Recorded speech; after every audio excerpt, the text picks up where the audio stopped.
Let's get it on then, shall we? Mwah.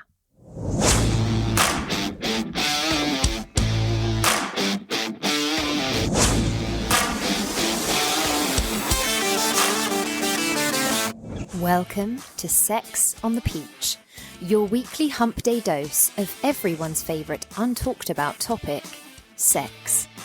Let's get honest, let's get open, let's get comfortable, and let's get into this week's show. Friends, lovers, listeners, happy Wednesday, happy hump day, and yes, happy Sex on the Peach day. It's been a little minute. Hey, life has really been lifing in 2024. It's kind of kicked me fully in the ass. I don't know how the year is going for everyone else, but it's been not really a vibe. However, as of June 5th, I am done with my year of studying and I am free for us to have hot Sex on the Peach summer. Hot Sketty Summer is coming and I have some exciting guests. I have some exciting news. There's going to be merch. Me and my gorgeous friend Lauren, who runs a shop, Femme Powered, are teaming up to bring some Sex on the Peach merch. So if there is any trashy one-liner that I've pulled out of the bag over these 3 seasons of this podcast, and you're like, do you know what? I kind of fancy wearing that on a sweatshirt. Just let me know and you can have it. Obviously, my go-to is going to be live by the oral, die by the oral, because I kind of need anyone to know that about me before they know anything else. Like that's like the number one thing that people need to know about me before they even approach. But anything that you want on a sweatshirt, on a t-shirt, on a tote bag, you can have it. What a time to be alive. You're probably all like, I don't want any of your fucking merch, babe. Like you've barely even been around. You've been giving like deadbeat dad to your own podcast. Anyway, I'm going to get into today's questions. Listen, I've had a long day of studying. I've had 1 glass of wine and I don't know if it's because I've been out of it a little bit today with my head in a textbook. And I've just had this glass of wine to chill and do this podcast, but it's gone to my head a little bit. So this episode could end up being a little chaotic, which kind of tracks because that's how I feel most of the time at the moment. But I am answering your questions. So I am taking this seriously, I promise. But let's get into it. I've got some really good questions sent through today, actually. So I'm really excited. And I promise from here on out, it's Sketty Summer. I'm going to be here for you all so much more than I have been. Clearly, I now know to schedule these seasons around studying and make it work a little bit better. But listen, as sex is a work in progress, so is my life and handling and managing everything. So now I know, we know better now. So I promise I'm going to be better.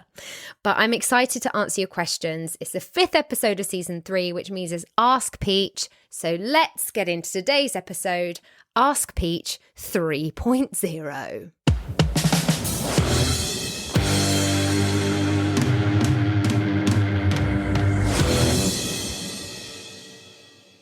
Right, I want to know who has sent me this first question, which is, have you had sex in 2024 yet, babe?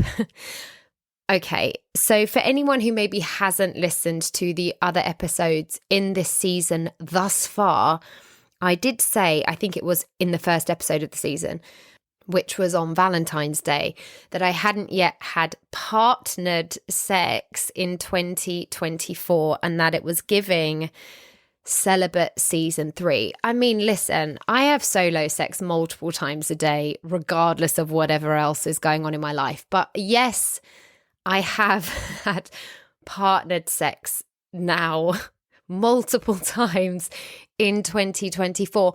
I enjoy that people seemed to be worried that I was taking a little bit of time out, and that was a little bit of a conscious thing. I needed a bit of a sexual reset. Last year was a complicated year in many different ways and in many different events sexually. And I've actually been considering doing an episode about that year in general because it just highlighted to me, which I already know, but even more so, how complex and nuanced the world of sex really is, because there were just multiple instances last year that I found tricky. I hooked up with someone whom I wouldn't necessarily say I was on par with as a person. We definitely don't really align in that way, but we had a really strong sexual connection. And I thought it is interesting how you can actually kind of dislike someone and have a strong sexual connection with them. That's confusing, and that's something that people don't talk about. I don't know that I really talked about it. I've obviously talked about it a lot now to my friends, but we aren't openly having these discussions. And I guess for a lot of people, maybe they can't have a strong sexual connection with someone who they otherwise don't really feel aligned with. But I came out the other side of it a bit like, well, what the fuck was that? Because that was a really strong connection in that way and not really in any others. And I definitely found that a difficult thing to work through. I also revisited something that I probably shouldn't have. I also hooked up with someone who I'd had a long-standing crush on, and that whole thing kind of blew up in my face. Anyway, whatever. It was a funky year for me sexually. Did I have some like really excellent sex for me? Yes. Did it fuck with my head? Also, yes. Big yes. So when it turned 2024, I was like, you know what? I feel like maybe I should just take a little step back, take a minute for myself, take a reset. I have literally every single sex toy at my disposal. So I'm just going to chill with them for a couple of months, come back to myself, feel a bit more settled in my mind before I start inviting anyone else into my sexual space.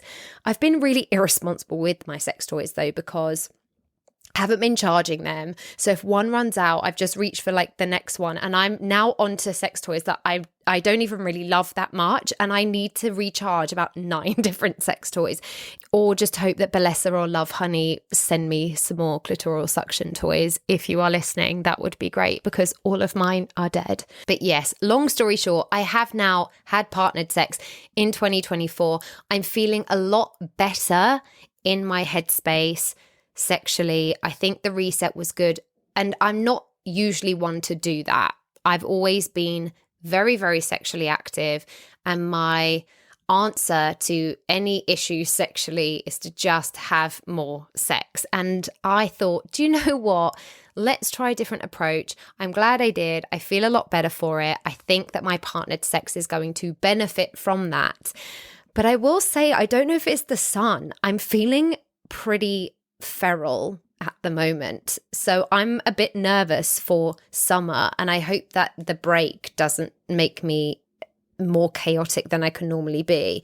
And it's sundress season for anyone else out there who loves to get railed in a sundress. So, you know, I feel like we're all going to have a sketty summer together, whether you are single, whether you're in a relationship, whatever your setup is. It's time to indulge in Sketty Summer 2024 with me. So I encourage you all to come along for the ride. Anyway, that is enough about me. But listen, I really appreciate the concern. It's the babe in the question that makes me feel like this is someone who is familiar with me. So please make yourself known. But I appreciate your concern about my sex life. But let's talk about someone else now. I'll move on to another question. So here we go. I have orgasms through my clitoris, but I don't think I've ever had one from penetration. Stupid question, but do they feel the same? Do you get the same kind of relief so I'd know if I had one? I've had things feel intense, but I don't know if it was an orgasm. Okay, this is not a stupid question at all. So don't ever think that there's no stupid questions.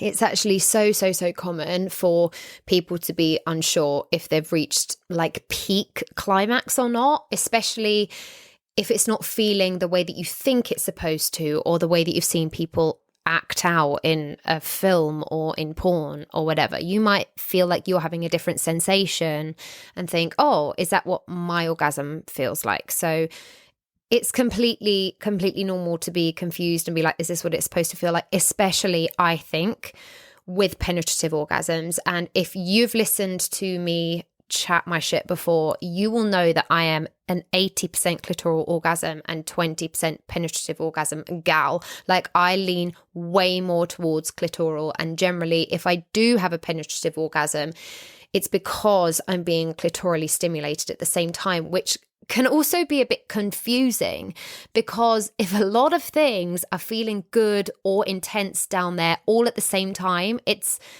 genuinely a little bit tough to pinpoint exactly where the orgasm or pleasure point for it is coming from, if that makes sense.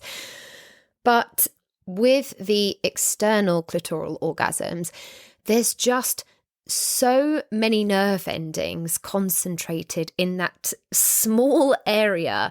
So for me personally, those orgasms feel more like very intense, localized pleasure. Does that make sense? I don't know. Obviously, everyone is so different, so it might be a different sensation for the next person. I can only really speak for myself. But for me, the relief after a clitoral orgasm is quite pronounced.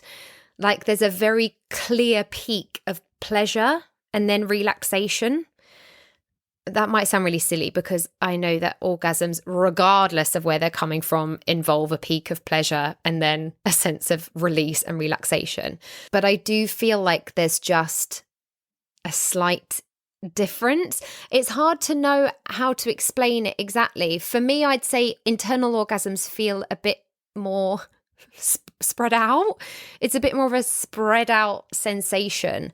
Like, the wave of pleasure is deeper and it's still intense, but not in the same way as a clitoral orgasm.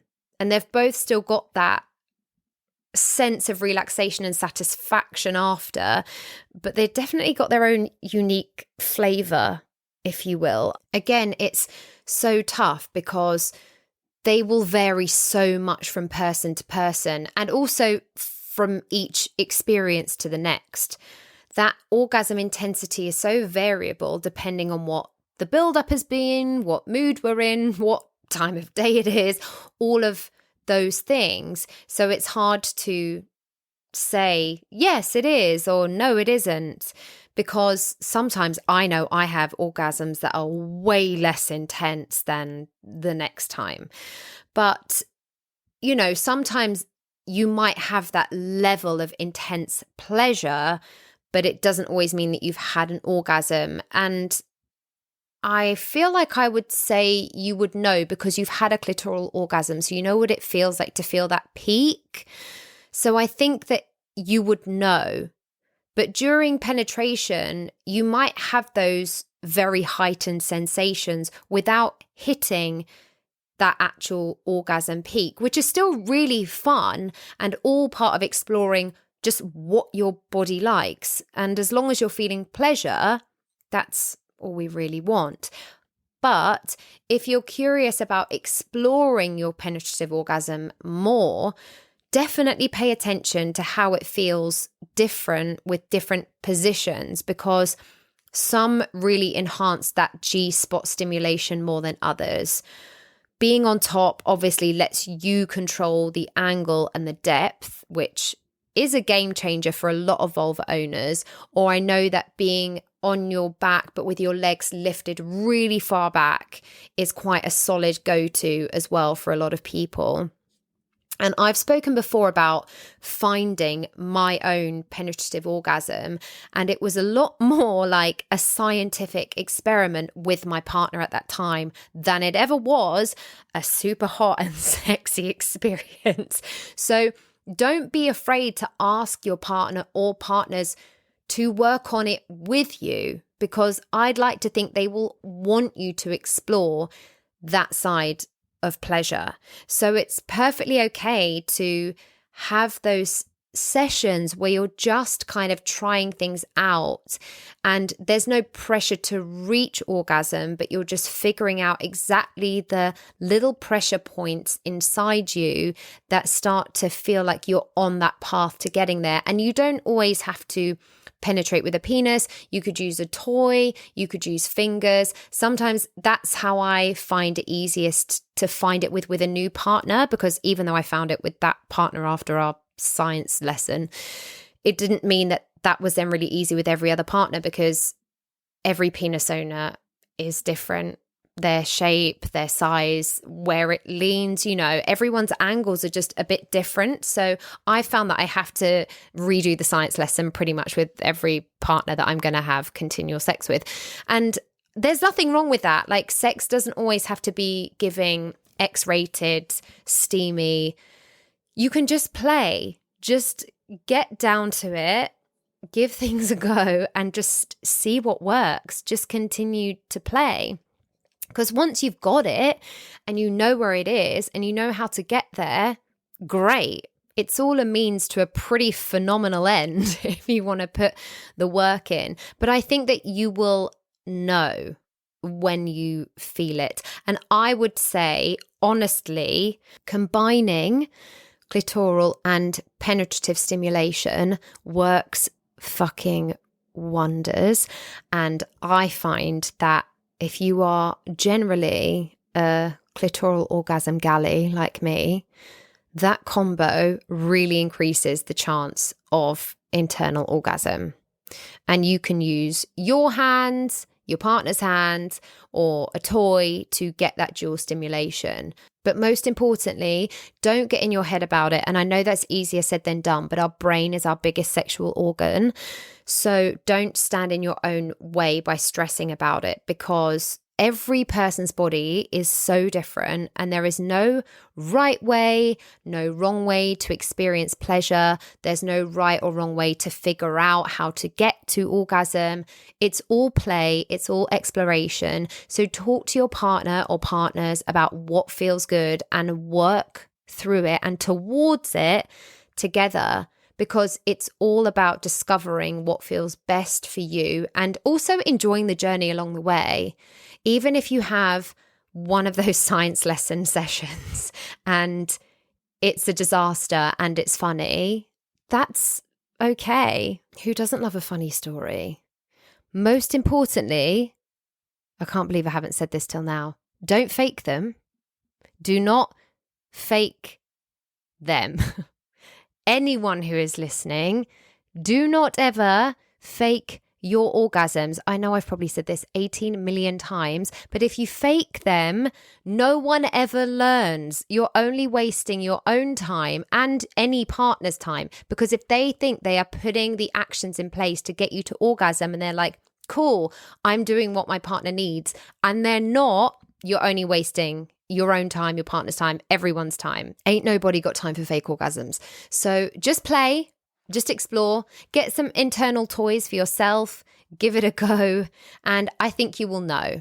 But it's not a silly question. I have faith that you will get there and you will enjoy it. I still prefer a clitoral orgasm, so you might go through all of this and be like, was that fucking it? Or it might rock your fucking world. Either way, I am sending you all the pleasure. Let me know how it goes. Update me.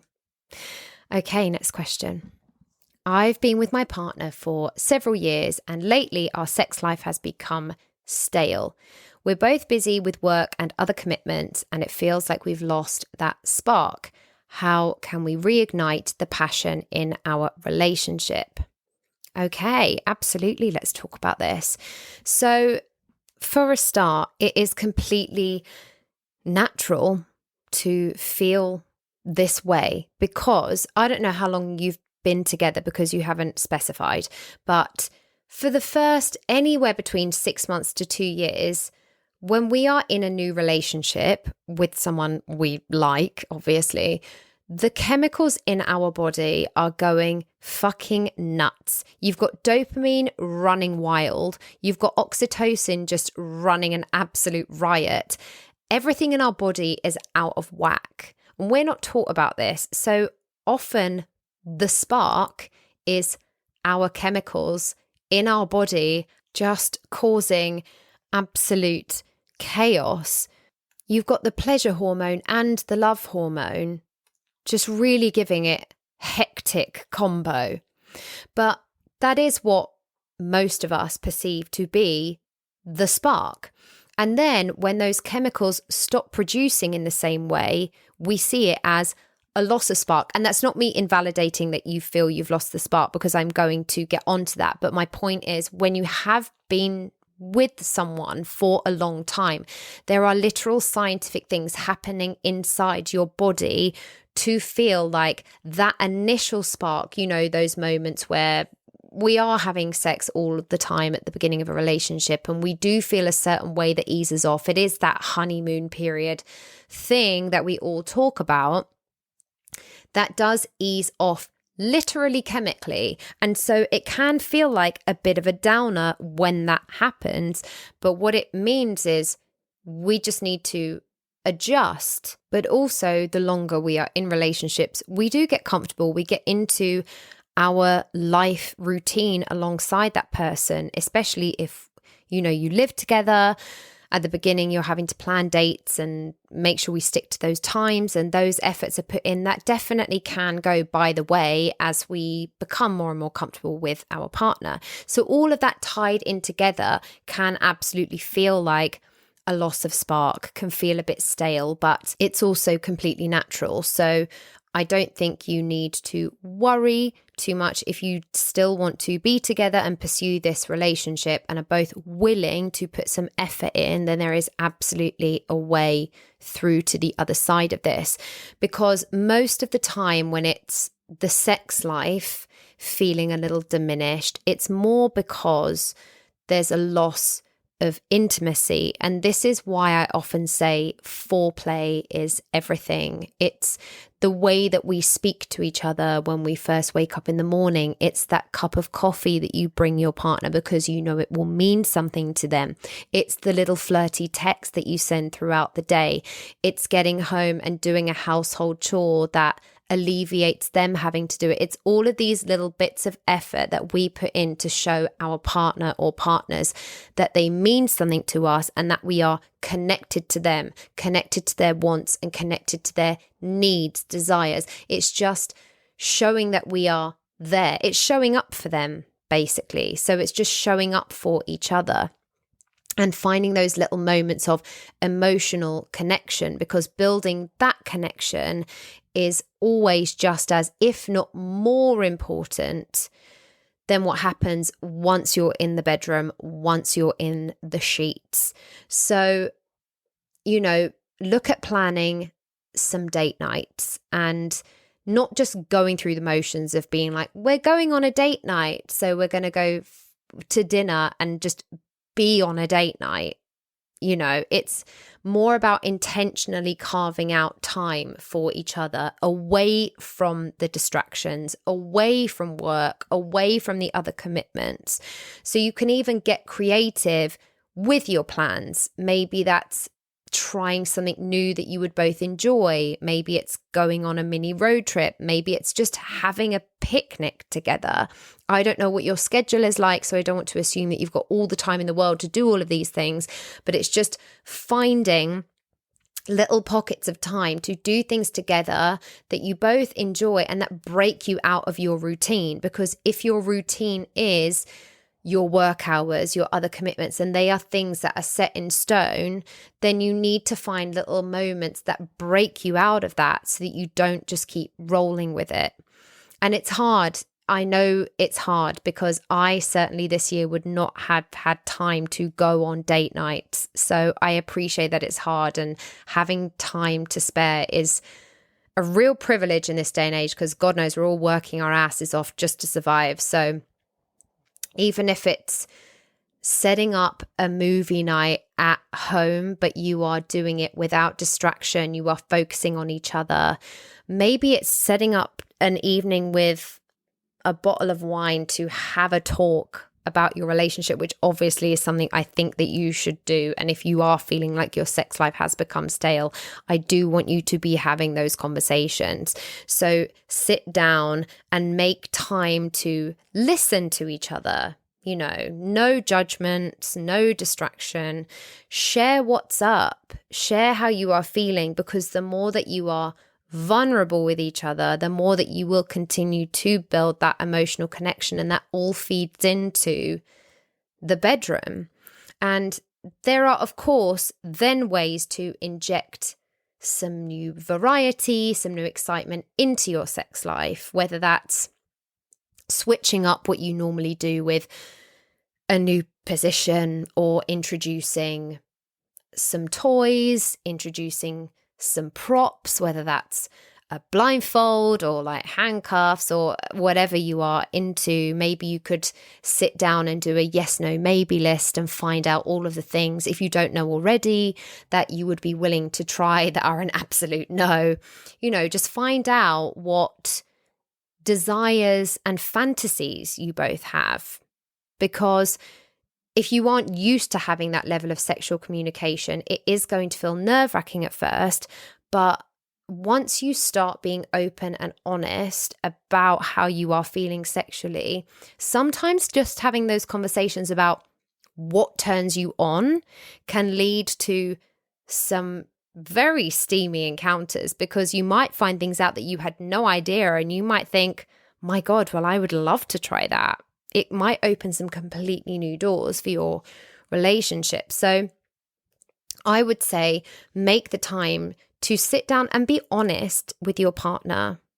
It's okay to say, I feel like our sex life is having a little bit of a low ebb at the moment, because you're a partnership, you're in it together. And passion is never going to be a constant flame.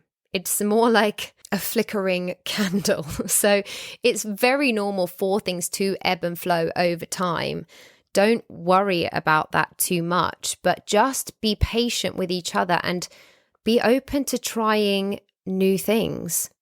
I think as long as you open that line of communication and start to prioritize each other in that way, that will be a huge step in the right direction. But of course, if there is any other way that I can help, just hit me up and let me know. But I am wishing you all the best. Okay, interesting question. What do you think are the most common misconceptions about sex and relationships? Okay, my God, I just think there's so many, because everything we've been taught is absolute horseshit. But if I had to list some that I still regularly come across, I would say, well, for a start, actually, I cannot believe that this stereotype still exists, but it really does, that it's the men and the penis owners who always want the sex and the women involved owners who don't. We still have that going on, the whole idea that men, penis owners, are always sexually driven and women vulva owners are less interested in sex. It's not true. It's completely inaccurate. People of all genders, all gender identities have completely different, varying levels of sexual desire. So I don't know why we still have this going on. I don't know if it's for the sake of penis owners' egos. I don't really know what that's about. But I'd really love it if it could just stop and we can just let people have the sex drives that they have and feel comfortable with that. Because also it puts pressure on penis owners who have lower sex drives, who may even be asexual, to feel like they have to live up to this ideal that we've created, that penis owners just want to have sex 24/7. It makes them feel out there on their own, wondering why they don't want to have sex 24/7. It just puts so much unnecessary pressure on people. It puts unnecessary pressure on vulva owners to have to be like, no, wait, I want to have sex all the time too. It's nonsense. Just let people have the sex drive and the level of sexual desire that they have. It doesn't have to be one gender against the other. Like, we all need to be working together on this. But I still hear that all the time, and I think it's absolutely ridiculous. Obviously, we still live very much in a world where monogamy is considered the only valid relationship model. I am always actively working really hard to change this. As you may have seen, if you follow me on social media, I kind of had a little kick off on Instagram the other day because I watched this documentary on this dating website called Ashley Madison. Now, Ashley Madison is a site that people pay to subscribe to specifically to have extramarital affairs. It is specifically to have an affair. In fact, Ashley Madison's tagline, I believe, is "Life is short, have an affair." And one of their other statements is "when monogamy becomes monotony."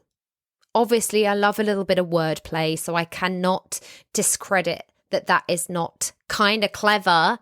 Because I often say, is monogamy monophomy? Whatever. We're not going to get into wordplay contests with this. However, my point is, if you haven't seen the documentary already, I really recommend that you watch it because it's kind of fascinating and very disheartening. But, you know, we have to deal with what's happening, and this is happening.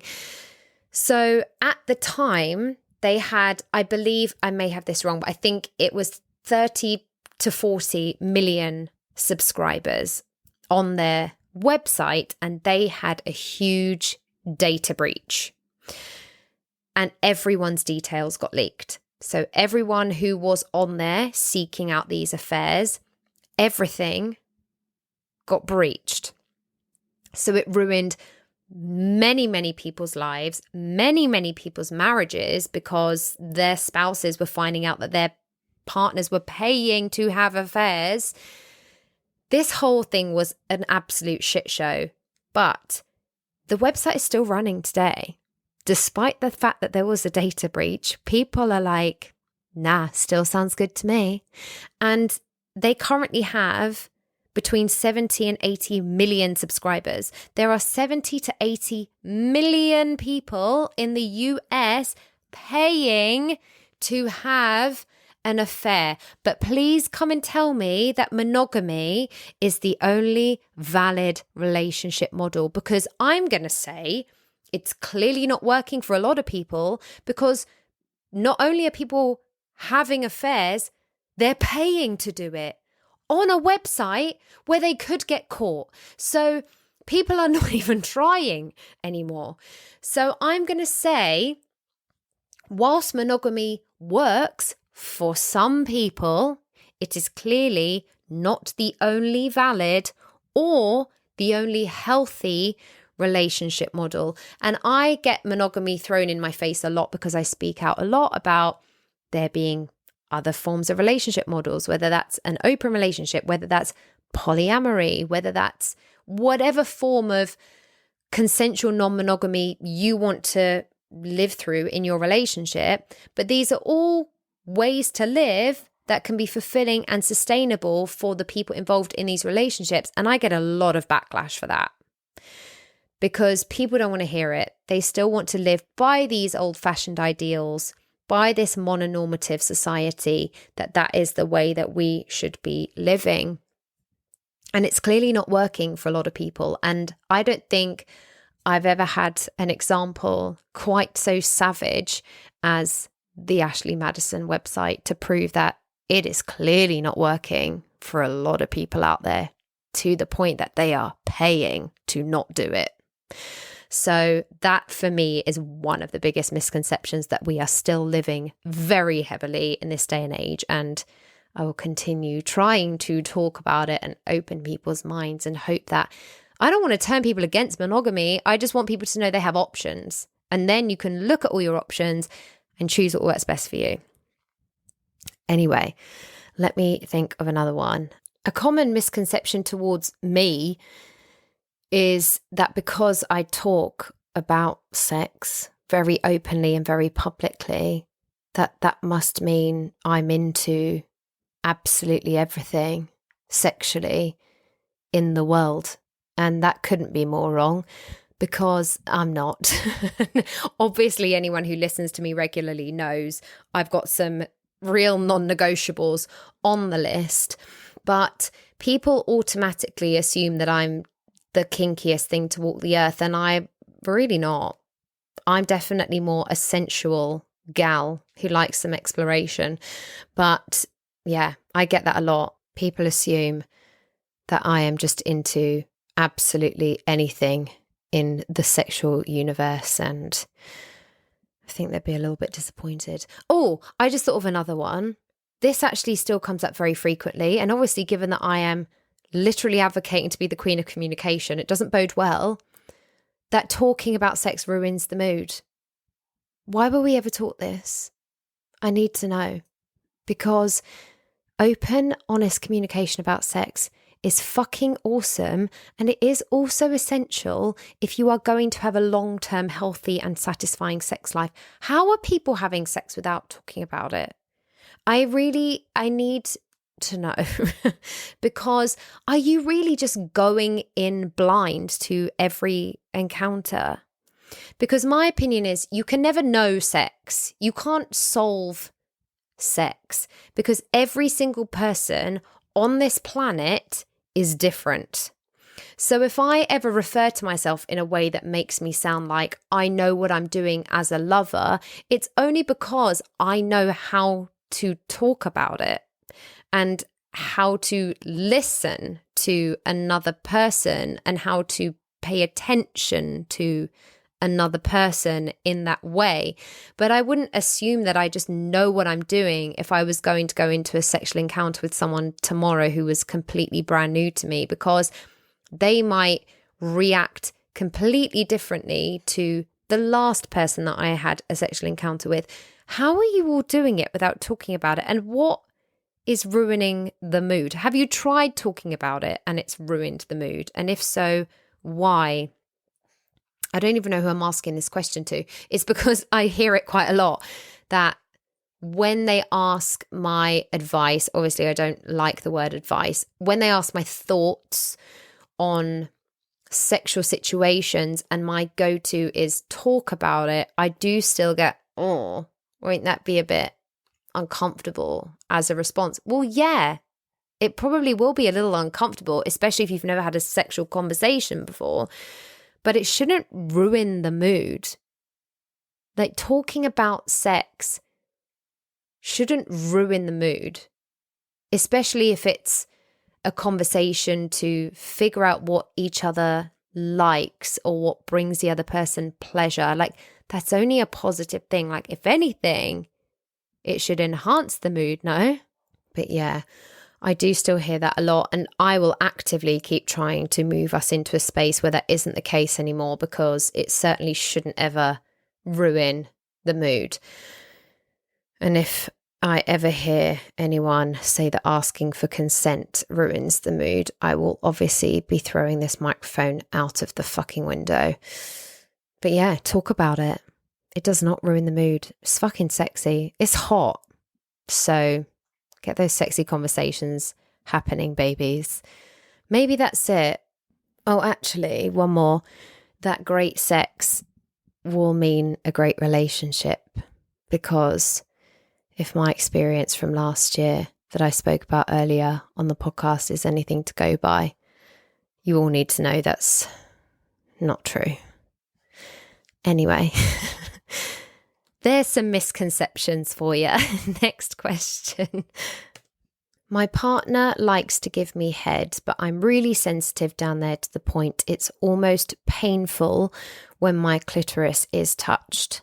I can't even masturbate because of how sensitive it is. Are there any toys I can try that are gentle, or anything I can do to make things less sensitive?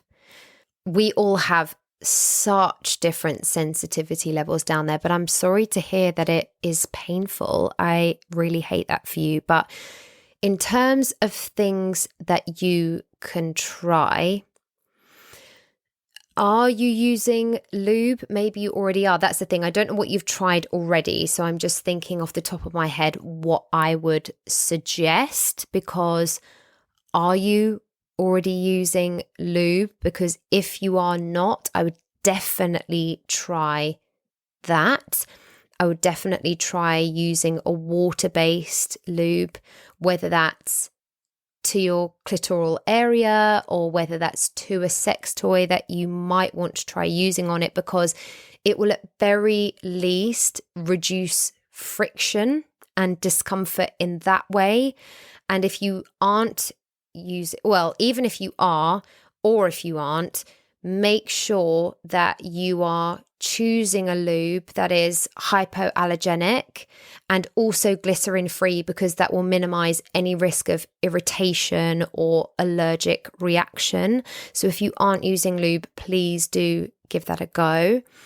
I would also recommend experimenting with different types of stimulation, because oral sex is intense and it's very direct. So maybe you need to try some different types of play to build up to that. So maybe that's, even if you've ever tried a feather tickler or just a tickler of another type, something very, very soft in that area, or even a massage with like a fingertip and lube just around the area to gauge if there is sensitivity to that as well, or to gauge if it's soft enough that it elicits an arousal response. So just keep experimenting with lots of different things. And also in terms of masturbation, so I know I did discuss this with my friend Kaylee McKnight way back at the very beginning of the podcast. It was only about 4 or 5 episodes in. We discussed the over the underwear wank, which I love. I mean, I don't have the same level of sensitivity as you do, but I still love an over the underwear wank. So you can use a toy, but over your underwear, so that there is that barrier between the toy and direct contact with your clitoral area. Just try maybe even a silky pajama pant material, or just a very thin underwear fabric, just something that's a barrier between the two, so that you're not getting direct contact onto the skin. You can also buy desensitizing gels and creams that are for intimate use.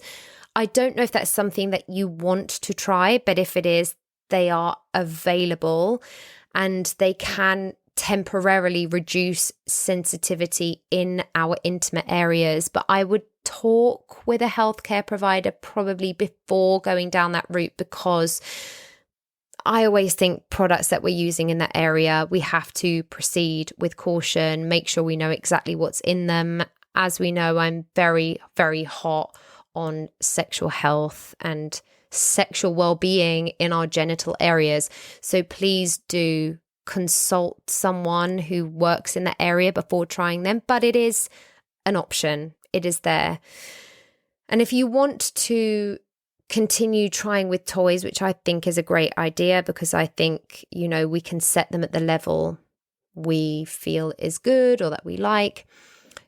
Try toys that are made from silicone, because it's really soft, it's a body safe material, and just keep things at the lowest intensity, whether that's vibration or suction, and just try it a little bit. Maybe you hold it a little bit away, maybe you hold, and just get closer, but just keep experimenting very, very slowly with yourself, and keep gauging your comfort and arousal levels when you do it, because there's nothing wrong with taking that time. I don't want you to just keep trying to plow through and just hoping that the sensitivity will go away, and then getting frustrated with yourself that it doesn't. So do take this time to try all of these things out and see if they help. You can also focus on exploring other areas of your body, because at the end of the day, if it doesn't feel good and it's not bringing you pleasure, then we don't want to keep focusing on it. So try and find the other areas of your body that are your erogenous zones. We all have them, and some are more common: necks, earlobes, all of those things. My collarbone, my hip bones are heavy erogenous zones for me. So figure out where those other zones on your body are and put some attention on them. Find those areas of your body that make you feel good, that make you feel pleasure. And also, I love that your partner likes to give you head. All here for a giving and attentive partner. But if it doesn't feel good, tell them that your sensitivity is too much. Tell them that it isn't your preference. Make sure you share your concerns with them. As much as I love that they are doing something to try and bring you pleasure, if it's not working, then you can work together to find mutually enjoyable ways to explore intimacy and to explore what feels pleasurable for you. But don't worry about it, because everyone's experience of sensitivity and pleasure is unique. So it's completely okay to prioritize your comfort, your pleasure. You've got nothing to feel embarrassed about. Just take your time, listen to your body, and be patient with yourself, because we're all navigating this journey of self-discovery and sexual fulfillment. So spend some time with yourself, trying things out, keep playing, keep exploring, be patient with yourself, try not to get in your head. It's all a process. And if there's anything else I can do to help, please do let me know. But I hope maybe one of those things helps a little bit. But I'm really rooting for you, and I hope that you find something that works for you very soon. I recently went through a breakup and I'm finding it hard to move on. I keep comparing myself to my ex's new partner and wondering what went wrong. How can I heal from this heartbreak and regain my sense of self-worth? Well, for a start, I'm really sorry to hear that you are going through a tough time after your breakup. Healing from heartbreak is fucking painful. There's no two ways about it. And it can be really challenging because it's a gradual process. And the last thing you want is someone telling you time solves everything. But, and I'm not going to say that, but with time, things will start to feel a bit easier. I don't really like the whole ethos that time solves everything, because I think it sets the thing in our heads that we're then waiting for everything to be solved. And everything is never solved. We're always going through something or another, whether it's good or bad or happy or ugly. We're always moving. We're always in motion, and our feelings are always along for the ride. So it will start to feel easier in that it just won't feel as raw. And the further away you get from it, it just won't feel as intense as it does now. So in this immediate period of time, make sure you treat yourself with a lot of self-care, a lot of support, the way you would a friend who is dealing with a breakup. You have to treat yourself like you would treat a friend dealing with the same thing. And I promise you, you will be able to regain your sense of self-worth, and you are going to be able to move forward in a positive direction. But allow yourself that space to grieve. It's really important to acknowledge and validate your own feelings of sadness, anger, loss, following a breakup. You can give yourself permission to grieve the end of that relationship. And if you do, then you are more likely to process those emotions in a healthy way. So allow yourself to cry, write it in a journal, express your feelings through whatever way you feel benefits you, but allow yourself to feel. Don't suppress your feelings, because if you are dealing with them in real time, that's a good thing. That's a healthy way to deal with your emotions rather than push things down and have to deal with them projecting in one way or another, because that is what happens when we don't deal with our own emotions. I don't know if you are in touch with this ex or not, and sometimes if you are feeling lonely or nostalgic about your relationship, continuing to interact with an ex feels tempting, but it can also prolong that healing process and make it harder to move forward. So if you are in touch, I don't know if you are, but if you are, consider limiting that communication just to give yourself the space that you're going to need to heal. And remember that it's completely normal to feel hurt and sad and vulnerable after a breakup. So please be gentle and be compassionate with yourself. This is going to be a challenging time.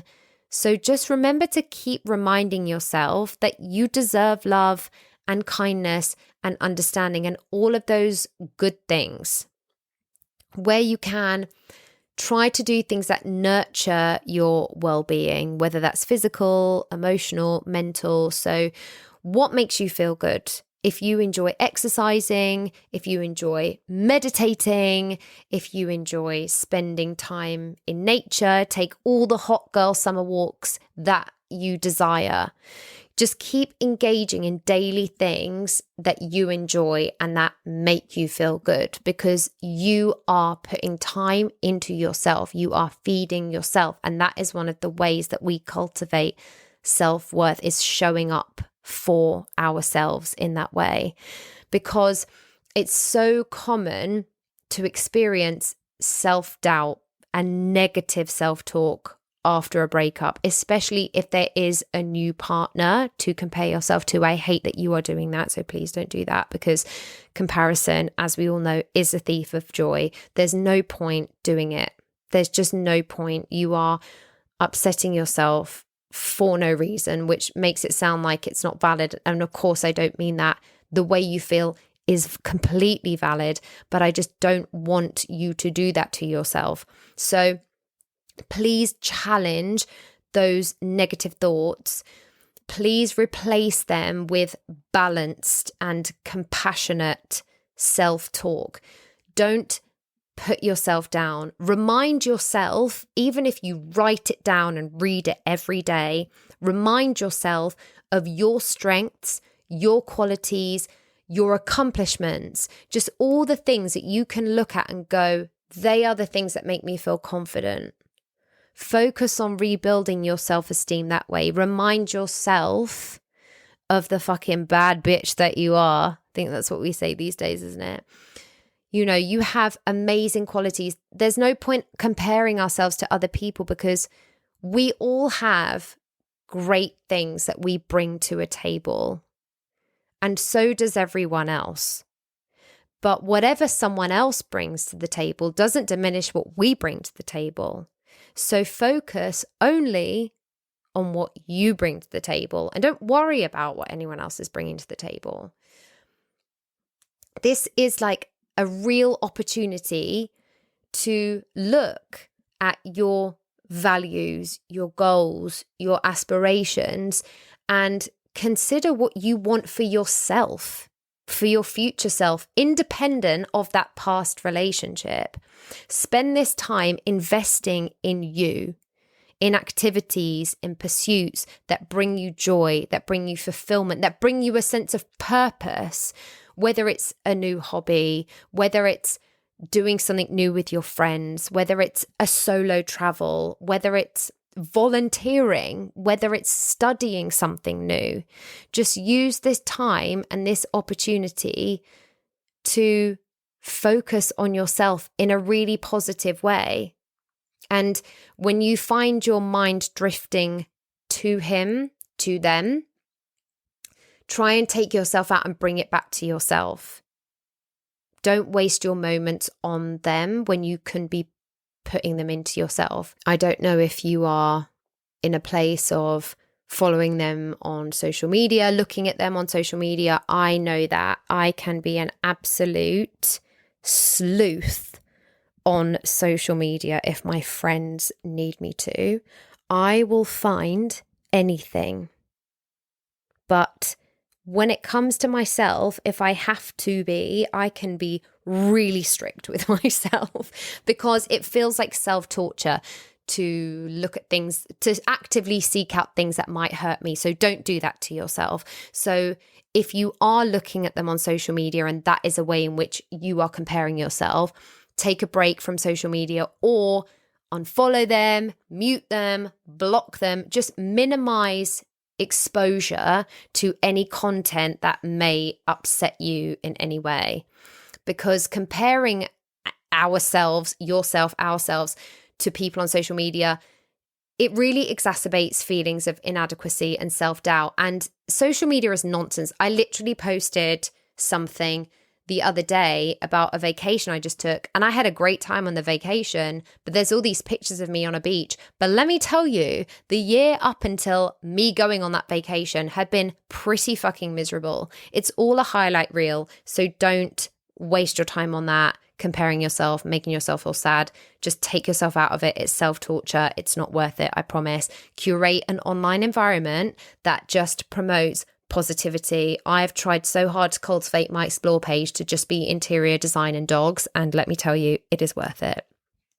But reach out to your friends, your family, or anyone in your support system, and if you need them to provide you with empathy, encouragement, even practical assistance as you navigate, sometimes you need people to just help you pick up the slack a bit because things are fucking tough when you're going through heartbreak.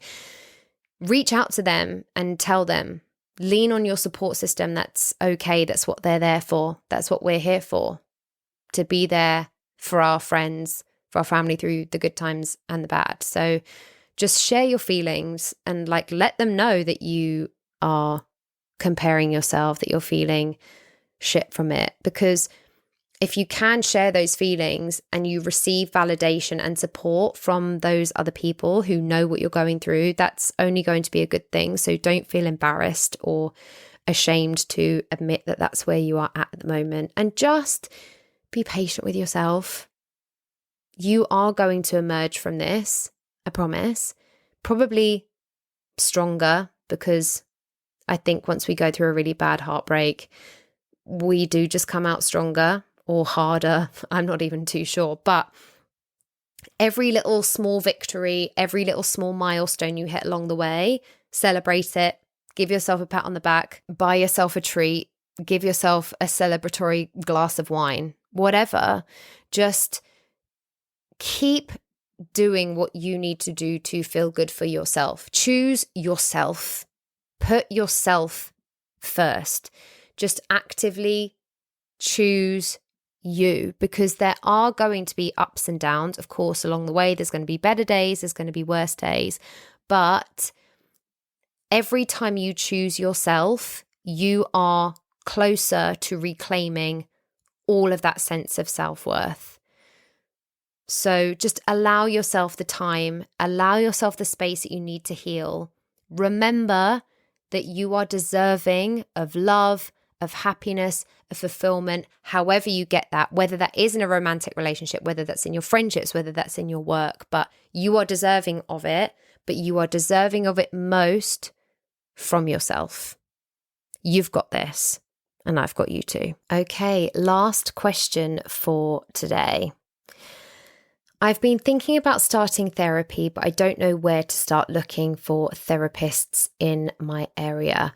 I was wondering if you could give me a few pointers of where to go or where to look. Never done any kind of therapy before, and I don't really have any close friends that I can talk to.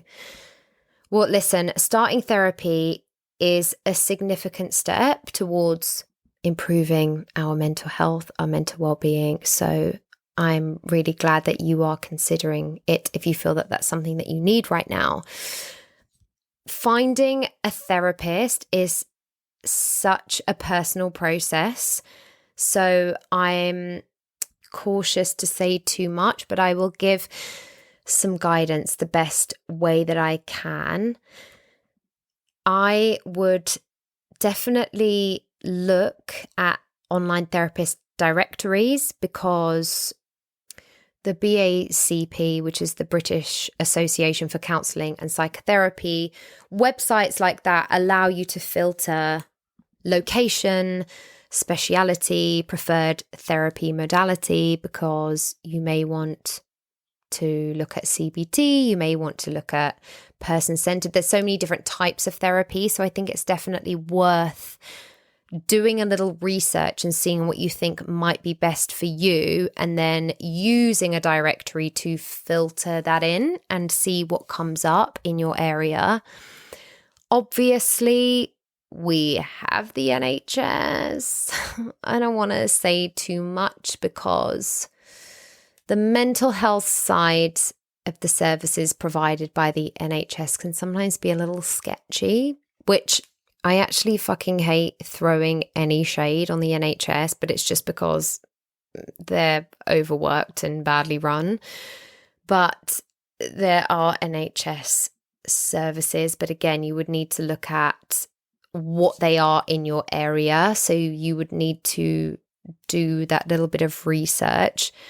And I know you said that you don't have close friends to talk to, but in my opinion, one of the best ways to find therapists is word of mouth. So if there's anyone that you can talk to, even if it's just acquaintances, a colleague, or any trusted people in your social network who have experience of therapy. So if you know literally anyone who has had therapy in your area that you would feel comfortable just asking, they may be able to offer recommendations or referrals based on their own experiences. And that is how I think it. And that's not to say that because a therapist works well for one person, it will for the next. But generally, I think word of mouth is like a comfortable place to come from when you are seeking something like this out. Or with that being said, maybe look into any local support groups or community meetings that are related to mental health, because you might meet people who can share recommendations for therapists or counselling services in your area. But what I will say is, when you've identified potential therapists or counselling services, take your time to research their background, their area of expertise, their treatment approaches, their client reviews, if you can, because it's so important to find a therapist who is the right fit for you and someone that you feel comfortable sharing your concerns and goals for therapy with. There is a very constant debate of what's worse, no therapy or bad therapy. And that's something that I talk a lot and come up against a lot when I'm studying, because finding the right therapist is a process. So don't hesitate to, when you feel ready, reach out to multiple therapists, schedule multiple initial consultations, and ask questions to determine what best matches your needs. I obviously don't know what your financial position is and what your limitations are, but as much as you can, put some scope out there to find what's going to work best for you, because it is a very personal and vulnerable thing. So it's okay to take your time to find someone who resonates with you. But I am sending you all the love and luck in the world on your therapeutic journey, and I really do hope that you meet your match.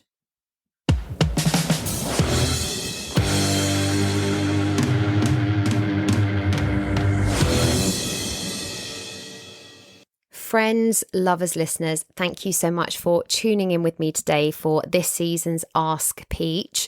A variety of questions there, and there are still quite a few left over, but I'm conscious of not making these podcasts last multiple hours. So I will catch up with the rest of the questions that got sent over in another Sunday Spooning with Peach very soon.